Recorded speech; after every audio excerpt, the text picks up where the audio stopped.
আসসালামু আলাইকুম সুপ্রিয় দর্শকবৃন্দ। আশা করি সকলে অনেক ভালো আছেন। আজকে আরেকটা নতুন ভিডিও নিয়ে আসলাম আপনাদের মাঝে। একটি মাইলফলক জঙ্গল দিয়ে ভরে আছে। এটা এখন আমি পরিষ্কার করব। তো আমার ভিডিওগুলো লাইক, কমেন্ট, শেয়ার করে আপনাদের বন্ধুদের মাঝে ছড়িয়ে দিবেন যেন তারাও এই ভালো কাজগুলো করতে উৎসাহিত হয়। আমি এই মাইলফলকটি পরিষ্কার করতে নেমে পড়লাম। কিন্তু একজন এসে আমাকে বাধা দিল। বলছে, "এটা পরিষ্কার করার কি দরকার? এটা তো তোমার কাজ না। এটা তো এলজিডির কাজ।"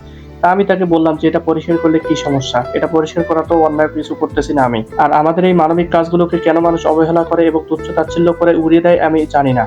আমরা তো দেশের ক্ষতি করতেছি না, আমরা তো দেশের উপকার করতেছি, মানুষের উপকার করতেছি, দশের উপকার করতেছি এবং দেশটাকে সুন্দর ও সমৃদ্ধ করতেছি। আর আমার কাছে রং না থাকার কারণে আমি এখানে রং করতে ব্যর্থ হয়েছি। কিন্তু পরবর্তী সময়ে যখন আমি আসবো এখানে রং করে দেওয়ার চেষ্টা করব ইনশাআল্লাহ। আর আমার এই ভালো কাজটি আপনাদের কেমন লাগতেছে অবশ্যই কমেন্ট করে জানিয়ে দিবেন এবং ফলো সাবস্ক্রাইব করে পাশেই থাকবেন। ধন্যবাদ। সকলে ভালো থাকবেন। আসসালামু আলাইকুম ওয়া রাহমাতুল্লাহি ওয়া বারাকাতুহু।